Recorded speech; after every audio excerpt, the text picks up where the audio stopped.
네, 오늘 말씀 우리 함께 봉독하도록 하겠습니다. 오늘 말씀 사도행전 15장입니다. 사도행전 15장 1절부터 11절 말씀까지 제가 말씀을 봉독하도록 하겠습니다.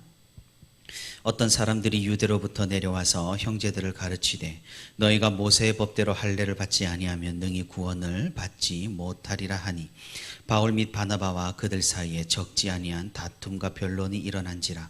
형제들이 이 문제에 대하여 바울과 바나바와 및 그 중에 몇 사람을 예루살렘에 있는 사도와 장로들에게 보내기로 작정하니라.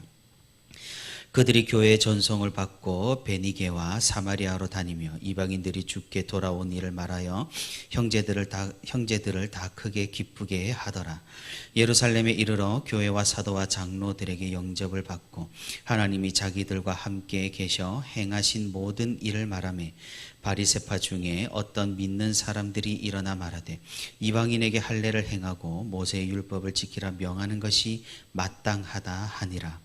사도와 장로들이 이 일을 의논하러 모여 많은 변론이 있은 후에 베드로가 일어나 말하되 형제들아 너희도 알거니와 하나님이 이방인들로 내 입에서 복음의 말씀을 들어 믿게 하시려고 오래전부터 너희 가운데서 나를 택하시고 또 마음을 아시는 하나님이 우리에게와 같이 그들에게도 성령을 주어 증언하시고 믿음으로 그들의 마음을 깨끗이 하사 그들이나 우리나 차별하지 아니하셨느니라.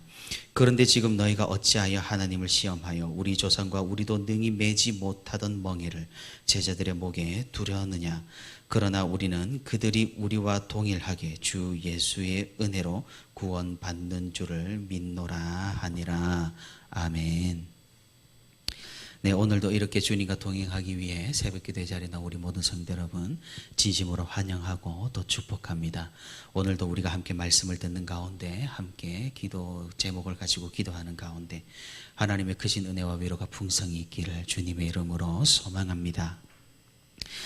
바울과 바나바는 갈라디아 지역에서 교회를 세우고 다시금 수리아 안디옥 자신들을 파송했던 교회인 수리아 안디옥 교회로 돌아옴으로써 1차 선교 여행을 마쳤습니다. 이제 교회 구성원은 점차적으로 이방인들이 많이 유입이 되었기 때문에 유대인들보다는 헬라인들이 많아지기 시작했습니다. 이런 상황에서 교회에서 의견의 충돌이 일어나게 됩니다. 그것은 예수 그리스도를 영접한 이방인이라고 할지라도 구원의 증표인 할례를 받아야 한다고 주장하는 사람들이 있었기 때문입니다.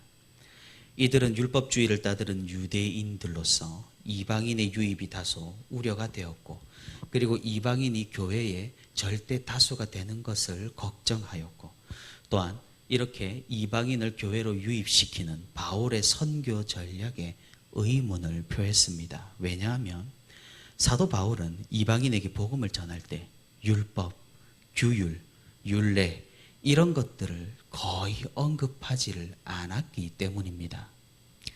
예수 그리스도의 십자가로 새 사람을 입었으니 그를 믿음으로 구원을 얻는다는 바울의 주장은 그 당시 매우 급진적이었습니다. 그렇다 보니 이제 교회 가운데 갈등이 극도로 달해 협의가 필요한 시점이 되었습니다. 그래서 바울과 바나바는 이를 위해 다른 사람들과 함께 예루살렘 교회를 방문하게 됩니다. 그래서 종교회의, 지금으로 말하자면 교회 총회가 이 당시 예루살렘에서 열리게 된 것입니다. 사실 이 사안은 꽤 심각한 사건이 되었습니다. 오늘 본문 2절에 보시면 그들 사이에 적지 아니한 다툼과 변론이 일어났다라고 기록이 되어 있는 걸 볼 수가 있습니다.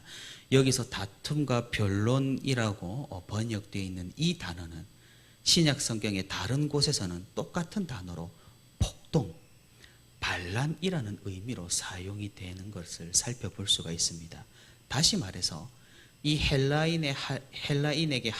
헬라인들이 할례를 해야 하느냐 마느냐를 두고 교회 안에서 투쟁과 반목과 분열이 일어났다라는 겁니다. 사실 우리는 원래 이방인이기 때문에 바울이 전한 복음을 듣고 회심한 사람들이기 때문에 이것이 왜 이리 큰 문제가 되는지 잘 이해하지 못할 수가 있습니다. 할례를 주장한 사람들, 나쁜 사람들이 아닙니다. 이 사람들, 이 유대인들은 우리가 일전에 살펴본 사도 바울이 복음을 전할 때 끝까지 따라와서 그 복음을 방해하던 그 유대인들과는 다른 사람들입니다. 그들도 예수 그리스도를 영접한 복음을 받아들인 교회의 구성원이라는 사실이죠. 하지만 바리새적인 유대인으로 유대주의자라고 불립니다. 우리는 유대인들이 왜 이런 주장을 했는지 이해를 할 수 있어야 합니다. 그들에게 할례는 아브라함과 하나님의 약속이 이어지는 것을 의미하는 것이죠. 하나님의 언약 백성이라면 할례를 받는 것이 정설이었으니까 말입니다. 그리고 이 할례를 통해서 하나님의 백성 유대인과 하나님의 백성이 아닌 이방인이 구분이 되었습니다. 그들의 역사, 유대인의 역사는 하나님의 구원의 역사였습니다. 하나님의 선민으로서 선택받은 민족으로서 대단한 축복과 특권을 받았던 민족입니다. 그리고 또 무엇입니까? 그들이 복음을 받은 이후에도 예수 그리스도께서 유대인으로 나셨기도 하고 심지어 성령 하나님의 강림도 예루살렘에서 일어났다는 것을 우리는 기억을 할 필요가 있습니다. 그래서 아무래도 그들에게는 이 그리스도의 복음도 유대인에게 먼저는 해당되는 축복이었을 것입니다. 그러니 이방인이 지금 물밀듯 교회 안으로 쏟아져 들어오는 상황에서 이들은 위기감을 느꼈을 겁니다. 더군다나 바울과 바나바는 선교를 한답시고 이방인을 끊임없이 교회 안으로 전도하고 있었습니다.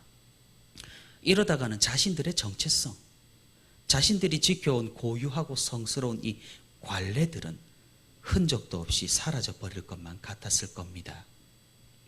바울이 전한 복음도 좀 이들이 보기엔 이상했습니다. 전혀 이런 하나님께서 유대인들에게 주신 규칙과 율례, 이런 하나님의 역사를 지키라고 권유하지도 않았고 종용하지도 않았습니다. 게다가 이들 생각에는 예수님께서도 율법을 폐하러 온 것이 아니라 완성하러 왔다고 말씀하셨지 않았습니까? 그러니 이들은 이방인들에게 할례를 받고 유대식 생활을 하며 율법을 지켜야 구원을 얻을 수 있다라고 주장을 하고 있는 것입니다. 사실 이렇게 살펴본다면 아주 이해하지 못할 것은 아닙니다. 왜냐하면 사람들은 급진적인 변화를 싫어하기 마련입니다. 하지만 이들이 놓친 것이 있습니다. 그것은 예수님께서 율법을 완성하셨다라는 그 말씀은 십자가로 인해 율법의 의를 이루시고 그 의를 우리에게 주심으로 완성하셨다라는 의미입니다. 예수님께서는 율법을 다시 정의하셨습니다. 율법을 지켜서 구원을 얻는 것이 아니라 우리가 구원을 얻었으니 율법을 지키는 것이라고 말입니다. 바울은 이 사실을 정확하게 알았습니다. 예수님께서 말씀하신 바를 정확하게 이해를 했던 겁니다. 하지만 여전히 바리새적인 옷을 벗지 못한 유대인들은 이와는 반대로 이방인들을 다시금 율법의 족쇄에 묶으려고 했던 것입니다. 바울은 이 사람들을 신랄하게 비판합니다. 심지어 같은 교회에 있으니 형제기는 형제인데 거짓 형제라고 가감없이 부릅니다. 복음을 수용했지만 잘못된 복음을 믿는 사람들이란 말입니다.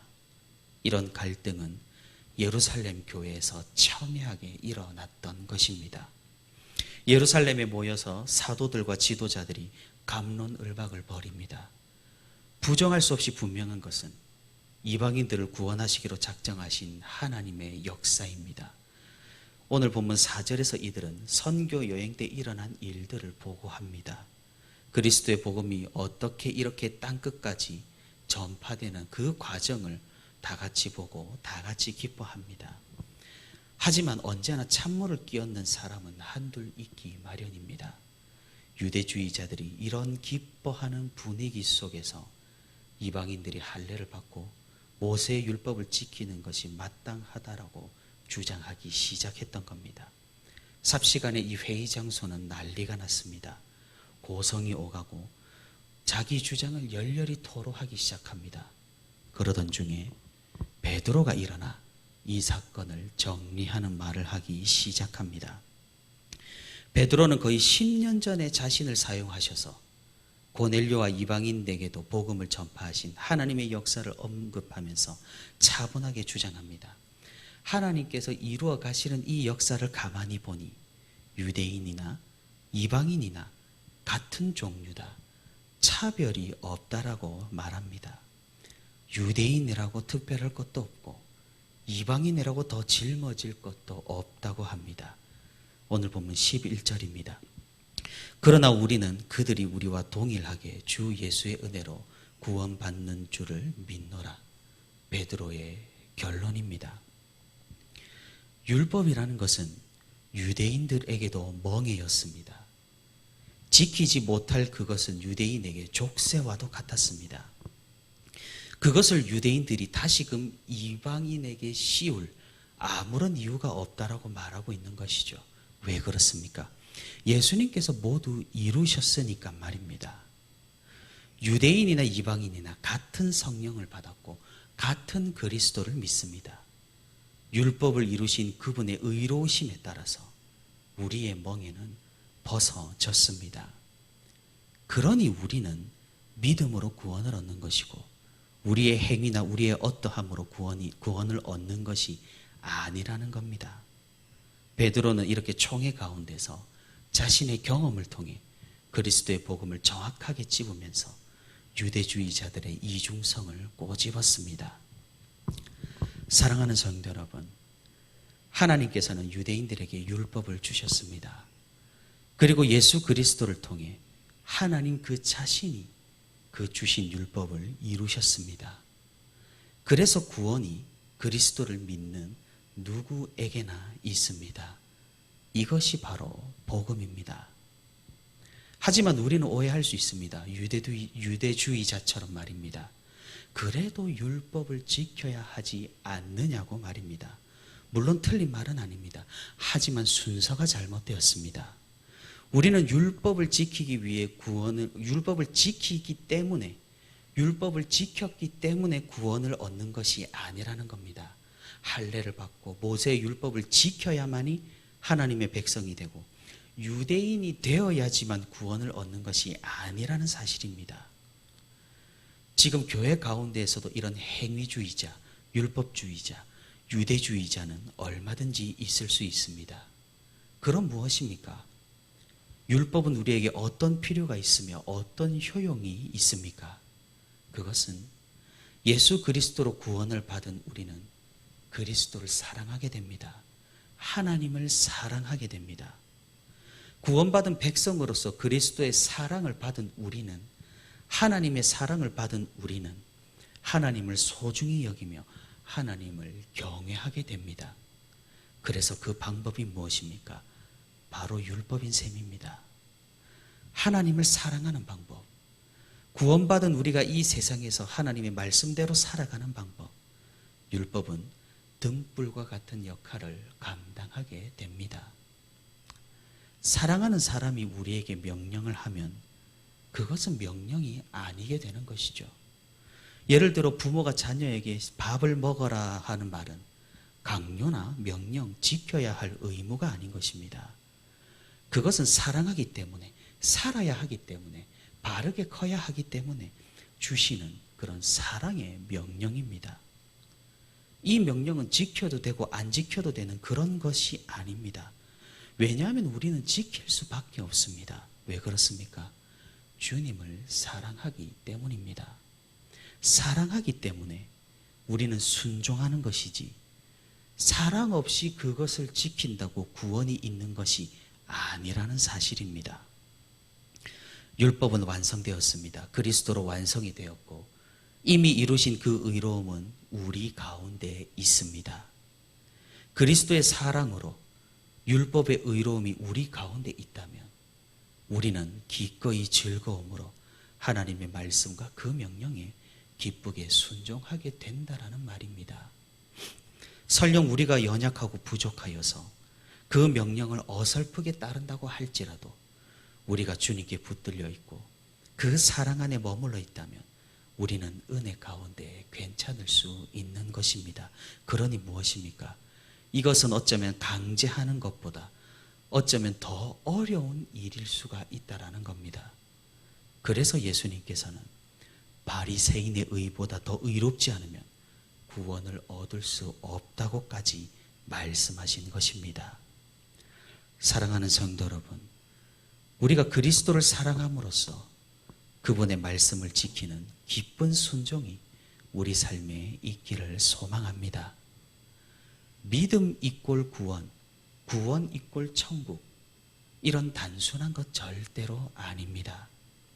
여기에는 하나님과 나와의 사랑의 관계, 서로 사랑함이 반드시 들어가 있으며 그 사랑의 언약은 명령보다도 의무보다도 더 강력하며 명령과 의무보다 더욱더 깊다라는 사실입니다.